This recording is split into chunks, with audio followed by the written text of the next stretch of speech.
안녕하세요. 춘천 한마음교회 김정원입니다. 저는 살면서 가장 힘들었던 것이 인간관계였어요. 제가 옳다고 생각하는 것은 끝까지 고집을 부리며 맨날 싸움박질을 했거든요. 자존심 때문에 그 누구의 말도 듣지 않던 제가 부활하신 예수님을 주인으로 믿고 범사에 감사하는 사람이 되었는데요. 이렇게 저를 변화시켜 주신 하나님의 은혜를 나누고자 합니다. 생각이 100% 딱딱 맞는 사람이 하나도 없듯이 상황을 보는 눈이 사람마다 다 다르잖아요. 사람들이 서로가 옳다고 주장하니까 이 사람 말을 들으면 이 사람 말이 옳고 저 사람 말을 들으면 저 사람 말이 옳고 누가 옳다 그르다 말하기도 영 그렇더라고요. 저는 옳다고 생각하는 것에 절대로 제 뜻을 굽히지 않은 똥꼬집 때문에 싸움이 벌어질 때가 많았는데요. 만나는 사람마다 매번 의견 충돌이 일어나니까 사는 것이 정말 피곤한 거예요. 그러려니 하고 참으면 상대방이 참아줘서 고마워 하기보다 자기 말이 옳은 줄 알고 저를 물러보는 것 같아 자존심이 상하면서 나중에는 합병까지 생기더라고요. 결국은 저와 의견이 다른 사람하고는 싸움이 일어날까 봐 아예 피하게 되었어요. 저는 어렸을 때부터 교회를 열심히 다녔는데요. 이런 인간관계 문제는 도무지 해결이 되지 않았습니다. 언니하고 있었던 일인데요. 언니랑 시장을 보러 가는데 집을 나설 때는 분명히 사이가 좋았어요. 이것저것 사고 집으로 가면서 아이스크림을 먹기로 했죠. 그런데 문제는 여기에서 일어났어요. 언니는 걸어가면서 먹자고 했는데 전 길거리에서 먹는 것이 너무 창피한 거예요. 그래서 우리 공준제나 박스 안에서 먹고 가자 했어요. 언니는 집도 가깝고 빨리 걸어가면서 먹으면 된다고 하는 거예요. 그런데 제가 계속 공준전화 박스 안에서 먹고 가자. 공준전화 박스 안에서 먹고 가자고 하고 똥꼬집을 부리니까 무슨 공준전화 박스야. 너라고 해서 먹고 와 하고는 쌩하니 가버리는 거예요. 이렇게 사소한 일에도 의견 충돌이 일어나니까 외출은 사이좋게 하지만 집에는 늘 따로따로 들어갔어요. 그리고 제가 자취생활 때 일이었어요. 열대야 때문에 더운 한여름인데도 창문을 꼭꼭 닫아놓고 선풍기도 안 틀고 이불까지 덮은 채 땀을 뻘뻘 흘리고 잤는데요. 창문은 도둑놈 들어올까 봐 잠그고 선풍기는 문을 닫아놓고 틀면 숨 막혀 죽을까 봐 안 틀었어요. 그리고 밤에 잘 때는 꼭 이불을 덮고 자는 것이 상식이라 생각해서 한여름 열대야라도 그 상식은 꼭 지켜야만 했어요. 혼자 살 때는 괜찮았는데요. 친구하고 같이 자취생활 때였는데 열대야가 온 거예요. 제가 잘 때는 선풍기를 틀면 안 된다고 했죠. 그러자 친구가 지금 장난해? 하면서 선풍기를 틀더라고요. 바로 껐죠. 친구는 더워 죽는 것보다 숨 막혀 죽는 것이 더 낫거든 하면서 다시 켜는 거예요. 야 미쳤어? 하고 밤새 싸우면서 선풍기를 켰다 껐다 반복했어요. 그러다 보니 어느새 동이 트는 거예요. 또 이런 일도 있었는데요. 음악을 틀어놓아야 잠이 드는 친구하고 같이 살 때 일이었어요. 저는 조용해야 잠이 드는데 친구가 밤새도록 시끄럽게 음악을 틀어놓으니 한 잠도 못 자겠더라고요. 그럼 둘 중 한 사람이 양보하거나 따로 자면 되잖아요. 우린 방이 2개인데도 굳이 붙어서 서로 상대방에게 양보하라고 주장을 했어요. 팽팽한 신경전 때문에 스트레스가 쌓여서 미치겠더라고요. 그래서 제가 귀에 솜을 틀어막고 지는 척하고 양보를 하면서 친구가 어떻게 나오는지 지켜봤어요. 친구가 양보할 생각을 안 하니까 뭐 저런 게 다 있나 싶더라고요. 내가 먼저 양보해 줬는데 너는 양보를 안 하겠다 이거지? 너네는 넌, 얘는 이. 너가 그런 식으로 나오면 나도 절대 양보 못하지. 이러면서 또다시 싸움박질을 했어요. 싸움도 꼭 이렇게 유치하게 시작되어서 치사하게 끝이 나니까 남들에게 정말 말하기 창피했어요. 이렇게 사람들하고 부딪히면서 싸우는 것이 너무 싫어서 웬만하면 혼자 있게 되었습니다. 남들이 보기에는 왕따같이 보이지만 전 전부 따돌리고 혼자만의 시간을 즐기는 전따라고 생각하니 너무나 좋더라고요. 그래서 직장도 사람들하고 부딪히지 않은 직장을 찾게 되었는데요. 하루는 공무원이었던 대학 선배가 회사 복사실에서 혼자 하루 종일 서류 복사만 매일 하니까 너무 심심하고 지루하다고 하는 거예요. 귀가 번쩍 뜨이며 야 찾았다. 딱 내가 가고 싶은 곳이네 생각했어요. 사람들하고 부딪히지 않을 거라는 기대감에 부풀어 그때부터 공무원 시험을 준비하게 되었습니다. 저는 시험에 합격할 줄 믿습니다. 하나님께 강력히 주장하면서 간절히 기도했고 교회도 더 열심히 다녔어요. 이렇게 하면 시험에 합격할 거라 생각했는데 자꾸만 떨어지는 거예요. 그래, 공무원 시험은 재수는 기본이지. 그렇지, 삼수는 필수야. 응, 가수는 선택이고 하면서 포기하지 않았습니다. 같이 준비하던 친구들은 다 껴가는데 저만 계속 떨어지니 슬슬 화가 치밀어 오르더라고요. 하나님이 나를 사랑하지 않으니까 내 기도에 응답하지 않는 거라는 결론이 내려지면서 모든 원망이 하나님께로 향했습니다. 하나님을 원망하는 마음이 저의 마음 안에 가득 차니까요. 더 이상 공부가 안 되는 거예요. 시험이 코앞으로 다가오는데 집중도 안 되고 하도 많이 떨어지니 부모님 뵐 면목도 없고 포기할 수도 없고 그런다고 합격할 자신도 없고 이러지도 저러지도 못하는 진퇴양난의 상황이 되었어요. 그러다 춘천 한마음교회를 다니고 있던 사촌 언니를 만나게 되었습니다. 언니는 신앙생활을 열심히 해도 하나님이 정말 살아계시는지 확신도 없고 삶에 소망도 없었다고 했어요. 그래서 자살 직전까지 갔는데 부활하신 예수님을 인격적으로 만나고 너무 기쁘게 살고 있다고 하는 거예요. 예수님을 인격적으로 만나면 너도 잘 될 거라고 춘천을 같이 가자고 했어요. 물에 빠진 사람 지푸라기라도 잡는 심정으로 가게 되었습니다. 그곳에서 한 자매님과 교제를 하게 되었는데요. 그 언니는 저에게 정원자매가 믿는 하나님은 어떤 하나님이냐고 질문하셨어요. 제가 믿는 하나님이요? 내가 힘들 때 도와주지도 않고 나를 버린 하나님이요. 하는데 갑자기 열이 확 받치는 거예요. 그래서 흥분한 나머지 내가 조금이라도 잘못하면 진노하시는 진노의 하나님이시고 내가 죽을 만큼 고통이 심해질 때 살짝 숨을 쉬게 하고 또다시 고통 속으로 밀어넣는 두려운 하나님이시고 그럼에도 불구하고 항상 감사하라고 협박하는 하나님이시고 내 인생에 별로 도움은 안 되면서 헌금해라 봉사해라 요구가 많은 하나님이요. 이렇게 말해버렸어요. 기가 막히듯 어이없이 지켜보던 언니는 정원자매가 믿는 하나님과 내가 믿는 하나님이 왜 이렇게 다르지? 하시며 요한복음 4장에 사마리아 여인이 우물가에 간 장면을 보여주셨어요. 사마리아 여인은 자기 심세에 한탄하면서 물길로 우물가에 갔는데 예수님이 거기 계시는 바람에 만나게 되었다는 거예요. 사마리아 여인 대신 정원자매가 그 자리에 있었다면 예수님은 과연 누구를 만나셨을까? 물으시는데 내가 거기 있었다면 나를 만나 주셨겠구나 싶더라고요. 뒤이어 요한복음에 38년 된 병자와 가늠한 여인을 보여주시며 이 사람들은 하나님을 간절히 찾던 사람들이 아니라 자기 문제에 빠져서 죽을 만큼 힘든 상황 속에 있었다고 했어요. 그런데 예수님께서 그들을 만나주시고 그들의 문제를 해결해 주셨다고요. 어떠한 상황 가운데서도 하나님은 우리를 간절히 만나길 원하시고 모든 문제를 해결해 주시길 원하신다고. 무슨 죄를 지었든 우리를 정죄하지 않으시고 십자가에서 대신 죽으실 만큼 우리를 너무나 사랑하신다고 하셨어요. 예수님의 사랑과 인격 앞에 제 마음이 조금씩 열리고 있었습니다.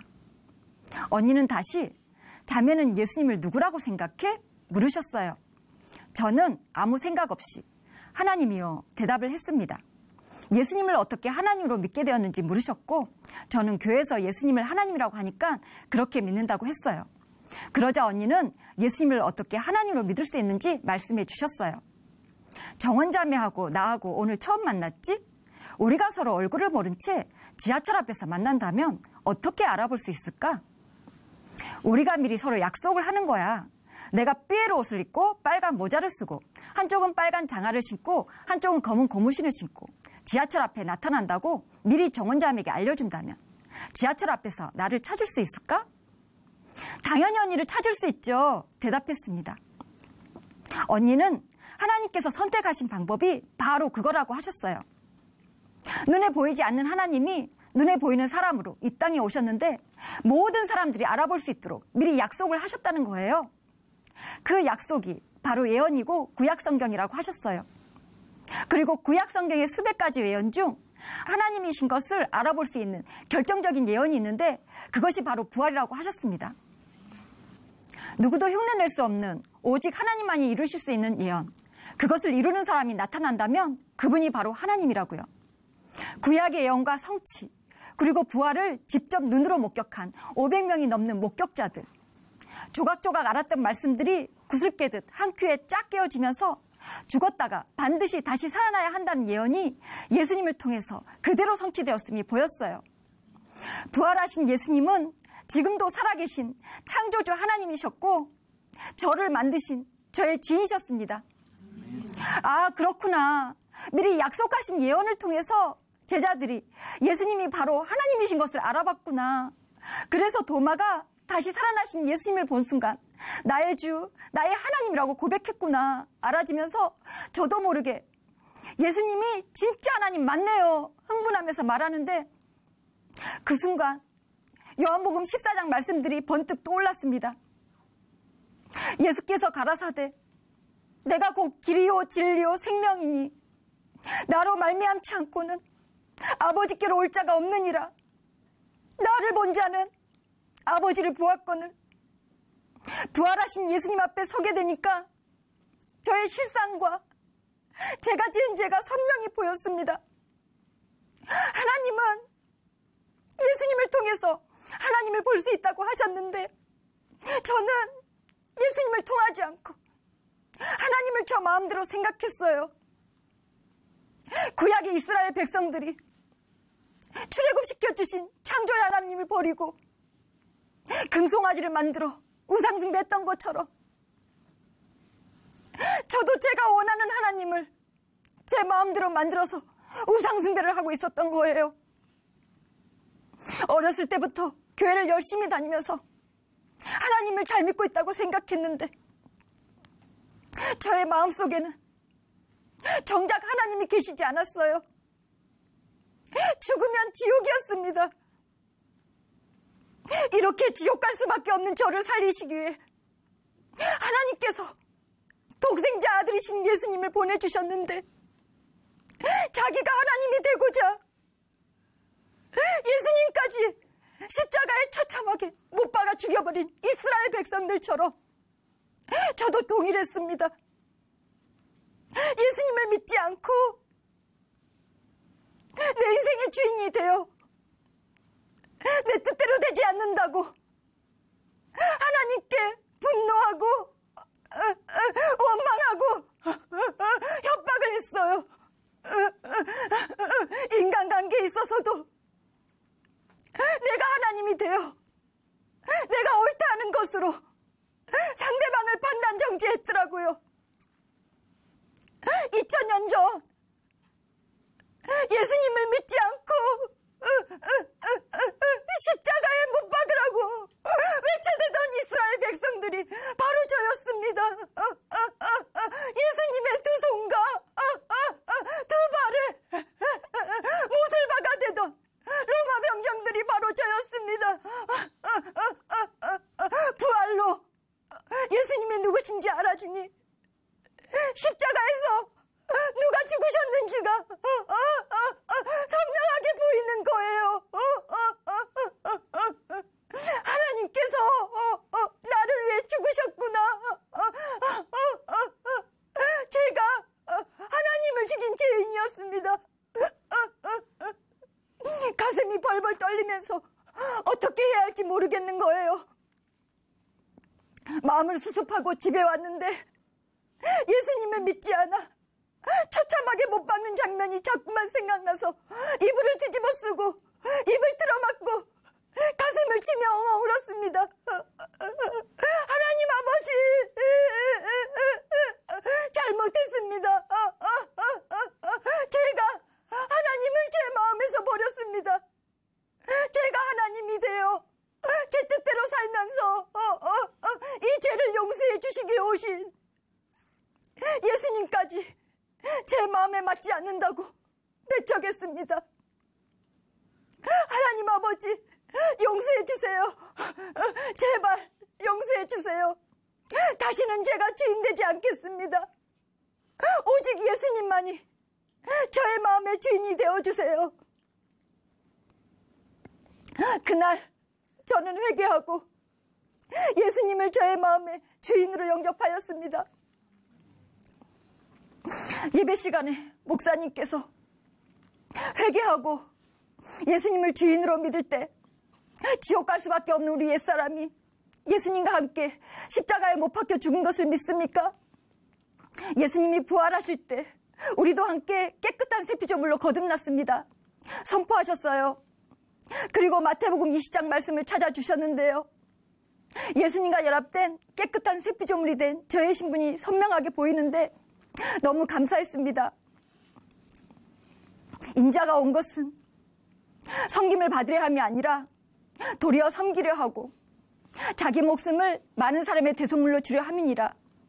이 말씀처럼 예수님과 연합된 새 피조물은 섬기는 자이고 원수를 위해 죽을 수 있는 존재라는 것이, 제가 이미 그런 존재가 되었다는 것이 정말 감사했습니다. 예수님을 생각하면 생각할수록 새 피조물로 제 신분을 회복시켜주신 하나님의 크신 사랑에 감격이 되는 거예요. 전능자 하나님을 만났다는 기쁨이 얼마나 큰지, 우물가의 여인이 물동이를 버려두고 마을로 뛰어나갔듯이 저의 마음이 흥분되어서 가만히 있을 수가 없는 거예요.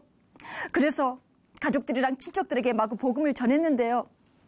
공동체 지체들과 함께 병원 전도도 나가고 노방 전도도 하고 얼마나 기쁘게 살았는지 글쎄, 공무원 시험을 봐야 한다고 또 까먹은 거예요. 사실 제가 사람들하고 부딪히면서 싸우는 것이 너무 싫어서 혼자 근무할 수 있는 직장을 찾다가 공무원 시험을 보려고 했었잖아요. 그런데 부활하신 예수님이 제 주인이시니 이것저것 따지면서 머리 굴릴 필요가 없더라고요. 혼자 있기 좋아하던 제가 공동체 지체들과 함께 움직이다 보니까요, 어느새 많은 사람들과 어울려 지내는 것을 좋아하게 되었습니다. 그렇게 교회 자매들과도 함께 살게 되었는데요. 돌아가면서 설거지도 하고 청소도 하고 하는데 언젠가는 제가 며칠 동안 연이어서 설거지를 하고 있는 거예요. 그런데 설거지하는 것이 진짜 신이 나더라고요. 그리고 하루는 제가 어떤 모임에 가게 되었어요. 첫 만남이라 서로 소개를 하라는 거예요. 그날따라 떨리지도 않아서 큰 소리로 아주 당당하게 저의 소개를 10분 정도 말하고 마음속으로 뿌듯해하며 자리에 앉았는데요. 제 앞에 앉으신 분이 머리를 양손으로 부여잡더니 골이 흔들린다며 두통약을 달라고 하면서 갑자기 밖으로 뛰어나가는 거예요. 전 왜 그러시나 했죠. 사회자분이 저에게 오셔서, 정원 씨, 다음부터 말할 때 목소리 톤 좀 낮춰주세요. 목소리가 너무 커서 앞에 앉으신 분이 구토증을 일으켰어요 하더라고요. 너무 당황스러웠는데요. 예전 같았으면 화가 나서 앞에 앉으신 분에게 댁 목소리도 장난 아니거든요 하면서 또 싸움박질을 했을 텐데, 이젠 예수님이 저의 주인이시잖아요. 바로 일어나서 죄송합니다, 다음부터 조심하겠습니다 하고 사과를 했어요. 그 순간 제가 말만 하면 머리가 아프다고 말했던 주변 사람들이 생각나면서 그분들에게 정말 많이 죄송했어요. 자존심이 상하지 않고 앞으로 조심해야겠다고 생각하게 되는 유익하고 감사한 시간이었습니다. 이렇게 사람이나 환경이나 상황을 통해 저의 인격을 다듬어 주신 하나님께 범사에 감사하게 되었어요. 저의 마음에 상처를 준다고 생각했던 사람들이 하나님께서 보내주신 귀한 사람들인 줄 알게 되었고요. 저의 단점을 지적하는 사람들의 목소리를 하나님의 훈계로 듣고 고치고 조심하게 되었습니다. 그리고 정말 가볍게 교회 공동체에 함께할 수 있게 해주셨는데요. 어떤 일을 할 때 하나님께서 중심을 중요하게 보신다는 것을 알게 되었어요. 지금 너가 하는 일이 너의 자존심을 위해서냐, 영혼을 위해서냐, 너의 유익을 위해서냐, 공동체를 위해서냐, 상황이 무서워서냐, 말씀을 지키기 위해서냐, 중심이 무엇을 위해서인지만 확실하다면 하나님께서 그대로 받으신다는 것을 알게 되었습니다. 중심으로 공동체와 함께 움직이다 보니 하나님께서 주시는 평강도 매일 누리며 살게 되었고요. 이렇게 저의 마음을 넓혀가시면서 천하보다 귀한 영혼들을 맡겨주셨는데요. 한 번은 자살 시도도 하고 환청을 듣고 귀신이 눈에 보이는 사람들이 작은 교회에 오게 되었어요. 그래서 그분들과 함께 교회 숙소에서 자게 됐는데요. 한 분이 잠자고 있는 저의 얼굴을 쳐다보고 밤새 욕을 하고 있는 거예요. 문득 어쩌면 이 사람의 손에 내가 죽을 수도 있겠구나 하는 생각이 들더라고요. 그런데 그때 예수님이 십자가에 처참하게 달려 돌아가시는 장면이 떠오르면서 예수님이 저를 위해 죽으셨는데 제가 형제를 위해 죽는 것이 마땅합니다 라는 고백이 저도 모르게 터져 나왔습니다. 그 순간 저의 마음에 기쁨과 평강이 넘쳐나면서 제가 죽는다 할지라도 두렵지가 않았어요. 기도하면서 함께 밤을 샜는데요. 하나님께서 그 영혼들을 얼마나 사랑하시는지 하나님의 마음을 알게 되니 눈물만 나오더라고요. 이렇게 영혼들을 감당할 수 있는 마음을 부어주시니 하나님의 마음과 사랑으로 섬길 수 있게 되었습니다. 인간관계에서 똥꼬집을 부리며 매일 싸움박질만 하던 제가 어떠한 상황에서도 감사하는 사람이 되었는데요. 이제는 모든 영혼들을 다 품을 수 있는 하나님의 마음에 합한 자가 되고 싶다는 꿈을 갖게 되었습니다. 교회 공동체와 함께 하루하루 하나님의 마음으로 영혼들을 더욱더 섬기는 사람이 되겠습니다. 감사합니다.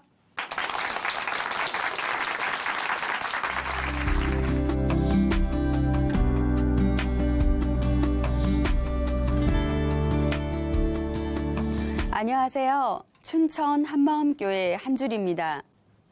호랑이와 토끼의 만남처럼 너무나 다른 성향과 성격을 가진 남편을 만나서 마음에 심한 고통을 겪으며 바닥을 치는 결혼 생활을 했어요.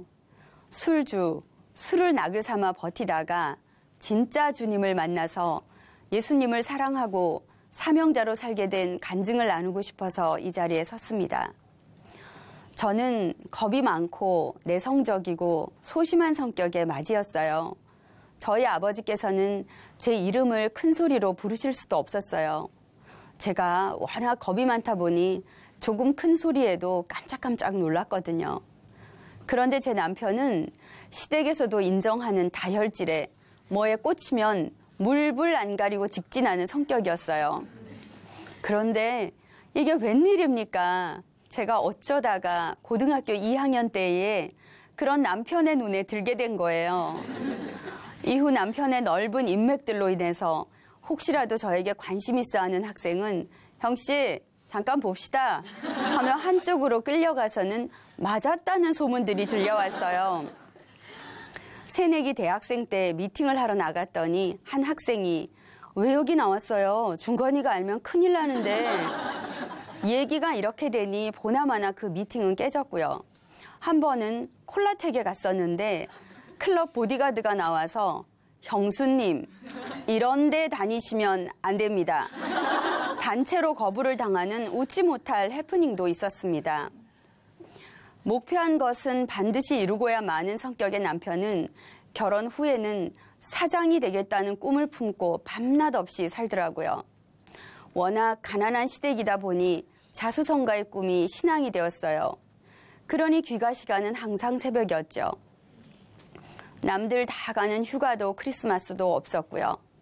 어느 크리스마스 이브 날 눈 빠지게 기다리고 있는데 아직 탤런트 아무 개를 못 만났어. 나 포장마차에 있는데 몇 시간째냐 진짜 미치겠네 하며 자기 넋두리를 하는데 정말 야속했어요. 남편은 대기업 광고회사를 다니고 있었거든요. 저는 그 회사 당신이 아니면 망하냐고 늘 불평을 했어요. 가정은 365일 뒷전이었으니까요. 덕분에 회사에서는 더욱 인정받는 사람이 되어갔고 상사 되시는 분이 웃으시면서 남편을 회사에 내놓으라는 뼈 있는 말씀도 하시더라고요. 어느 날은 기다리는데 새벽 4시가 넘어서 남편이 들어왔어요. 저는 한잠도 안 자고 뜬 눈으로 밤을 샜고요. 얼굴을 보자마자 너무 화가 나서 어떻게 이럴 수가 있어? 정말 너무한 거 아니야? 하고 언성을 높였어요. 그날따라 남편은 더 불같이 화를 내면서 앞에 놓인 선풍기를 벽에 집어 던졌어요. 저는 바로 선풍기 목이 부러지고 저는 기절할 듯 놀랐고 급한 마음에 스탠드 옷걸이 뒤에 숨어야 했어요. 그 일 후로는 남편의 무서운 성격 탓에 편하게 대꾸 한번 못 해보고 속으로만 온갖 욕을 하면서 지내왔었고요. 궁여지책으로 절대 늦지 않겠다는 내용의 서명, 도장까지 찍은 각서를 받아서 현관문 부엌 여기저기 잘 보이는 것에 붙여놓았어요. 그러나 말뿐인 각서 쳐다봐도 위안이 되지도 않고 없는 집안에 찍혀서 맞벌이로 돈은 더 벌어 바치며 도대체 뭘 하자는 것인지 변치 않는 이 결혼 생활, 속은 부글거리고 푹푹 썩다가 언제부터인가 술을 마시기 시작했어요. 제 삶을 이렇게 만든 것이 남편이라는 생각에 원망과 좌절은 너무나 컸어요. 남편이 기분 좋을 때 농담처럼 잠들었을 때 후라이팬으로 내리칠 수도 있으니 조심해 협박을 하기도 했고요. 그 당시 진심으로 소원했던 것은요. 정신을 못 차리게 술을 마시고 필름이 끊겨서 영화의 한 장면처럼 알지요 왜 확 한번 뒤집어 엎고 다 때려 부수고 그러는 것인데 어째 째째한 성격 탓에 술이 슬슬 올라서 혀가 풀린다 싶으면 딱 거기까지였고 아쉽게도 영화의 한 장면은 한 번도 못 찍었답니다. 게다가 저는 술을 마시면 이상할 만큼 마음이 너그러워지고 즐거워졌어요. 인생사 다 그럴 수도 있지. 다 그런 거야. 모든 것이 용납이 되고 마음이 넓어지더라고요. 그런데 술은 마시고 있는 그 시간들만 즐겁고 지낼만 하고, 그리고 나머지 시간들은 다시 불편하고 힘든 마음의 연속이었어요. 효력이 그때뿐이더라고요. 이 생활이 너무 진절이 나게 싫어서 어느 날은 죽을 용기를 내서 이혼 서류를 받아 내밀어 보기도 했어요. 못 살겠더라고요, 정말. 남편은 그 자리에서 바로 찢어버리고 무슨 소리 하는 것이냐고 버럭 소리를 지르더라고요. 미쳐버릴 것만 같으니 어떻게 하면 이 상황에서 빠져나갈 수 있을까 점을 치러 가기도 했어요. 그렇게 벙어린 냉가슴을 앓으며 마음은 점점 더 피폐해지고 결혼 생활의 불만은 결국 깊은 우울감으로 이어졌어요. 신경정신과를 가봐야 하나 하는 생각을 하게 되었어요. 그러다가 어느 날 스치듯이 이런 생각이 들더라고요. 어릴 때부터 믿음 생활을 해왔는데 어떻게 이렇게 잘하지 못할까? 나는 믿음의 장애자인가? 그렇게 힘든 마음으로 생활하던 중에 언니가 한마음교회 갔다 와서 달라졌어 라는 작은 신우의 말을 듣고 뭐 별 교회 있겠어? 라는 생각이 지배적이었지만 혹시나 하는 마음에 꼭 한번 가보고 싶었어요. 8월 수련회에 참석하게 되었는데 그곳에서 에베소서 2장 청천벽력 같은 말씀을 받았어요. 아무리 오랫동안 교회를 다녀도 봉사를 해도 육체와 마음에 원하는 것을 하는 자는 자기 마음과 원대로 하는 자는 진노의 자녀라는 말씀. 제 인생에 날벼락이 떨어졌습니다. 일과 결혼해야 하는 남편한테 딱 걸려서 머리 터질 속을 썩고 살았던 저를 위로해 주실 하나님을 만나고 싶었어요. 그런데 위로는커녕 저의 믿음은 헛것이라는 것을 너무나 정확히 조명해 주셨어요. 믿는다고 하는 제 기준은 성경이 아니고 피해를 주지도 받지도 않는 개인주의 서구 사상이었고 세상에서의 선함이 기준이었어요. 세상 풍속을 따라 제 기준을 따라 살고 있는 저는 본질상 믿지 않는 자였죠.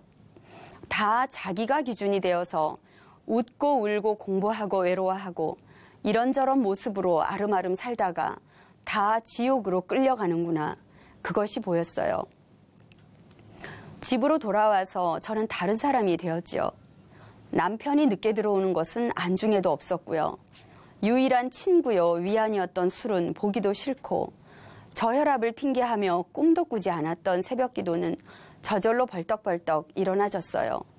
주중 예배에 더 열심을 내서 참석도 했어요. 그런데 하나님 아버지를 부르면서도 본질상 진노의 자녀인 내가 지금 누구를 부르는 것이지? 그러면 내 아버지는 마귀? 내가 지금 누구에게 기도하는 것이지? 가슴이 막히고 기도가 되지 않더라고요. 간절한 마음이라기보다는 답답한 마음에 미칠 것 같았어요. 제 신앙이 온통 헝클어졌는데 어떻게 해야 할지 알 길이 없더군요. 그렇게 7개월을 애를 써도 실마리도 잡히지 않는 상태였습니다. 그러던 어느 날 신우의 소개로 전화 한 통이 왔어요. 안녕하세요 자매님, 한마음교회 다니는 아무개입니다. 순간 저는 나는 이제 살았구나. 그냥 그 마음만 밀려왔어요. 교편 생활을 하는 자매와 저녁에 만났는데 만나자마자 울면서 그동안의 얘기를 늘어놓았어요. 자매가 오히려 좀 당황하면서 마음을 진정하고 예수님이 누구신지 알아보자고 했어요. 저절로 자매의 말이 하나님의 음성으로 들렸습니다. 그저 꼼짝없이 순종하고 싶었어요. 혼자 죽도록 해봤는데 아무것도 잡히지 않았으니까요. 그렇게 성경을 읽던 2주 만에 요한복음 1장에서 하나님이 사람이 되어 오셨다는 이 엄청난 소식이 제 눈에 보였어요. 사도행전 17장에서 부활로서 사람으로 오신 예수가 하나님이라는 증거를 모든 사람이 믿을 수 있도록 주셨다는 것입니다. 역사적 실제 사건, 부활 사건, 이것은 지구 전체를 뒤흔드는 사건이었어요. 목수의 아들, 그 청년이 바로 하나님이셨어요. 하나님이 오셨어요. 그동안 익숙하게 읽고 보고 들었던 성경이 부활의 증거를 통해 보니 살아 역사하시는 하나님의 말씀이셨어요. 그리고 우리가 하나님의 자녀였어요. 그래서 예수님이 찾으러 오신 겁니다. 절대 기준이 계시는데 이 땅을 보니 다 자기가 기준이 되어서 살고 있는 땅이었어요. 하나님을 버린 이 땅에 사람으로 오셔서 죽고 부활 승천하심으로 당신의 피로 영원한 제사를 드리셔서 온 인류가 용서받고 영생할 수 있는 길을 활짝 열어놓으셨다는 것을 알게 되었습니다. 예수님, 그분을 알아보는 순간 너무나 그립고 감사했어요. 이 땅에서 말할 수 없이 모진 고생을 하신 분이셨죠. 요한복음은 더 이상 글자가 아니고 저 같은 인생을 살려보겠다고 애쓰신 하나님의 몸부림이며 사랑임이 보여졌습니다. 제자들은 어떤 핍박을 받아도 동고동락했던 그들의 선생님이 부활로서 성경대로 이 땅에 오신 하나님이심을 정확히 알아볼 수 있었기에 목숨을 바쳐 증거할 수밖에 없는 증인들이 되었고, 그렇게 사도행전의 역사는 이어진 것이었더라고요. 이분 앞에 서니 제가 어떤 자인지 그대로 보였습니다. 보내주신 독생자 예수를 믿지 않고 성경을 다 이루신 이분을 배척하고 제가 기준이 되어 원하는 대로 되지 않는다고 고통하며 저주하며 온갖 죄를 품고 살았습니다. 모태신앙인으로 다혈질인 남편을 만나 드러내고 할 수 없었기에 이 마음으로는 더한 죄를 짓고 살았어요. 그러면서 예수님은 로마 군병들이 죽였다고 생각했었는데 알고 보니 제 죄가 예수님을 죽게 한 것이었어요. 제가 예수님을 죽인 것입니다. 어찌합니까, 하나님? 어찌합니까? 하나님께 범죄하여 감히 하늘을 쳐다볼 수도 없는 이 죄인에게 회개하라 하시는 하나님의 음성은 세상에 없는 은혜요 사랑이었습니다.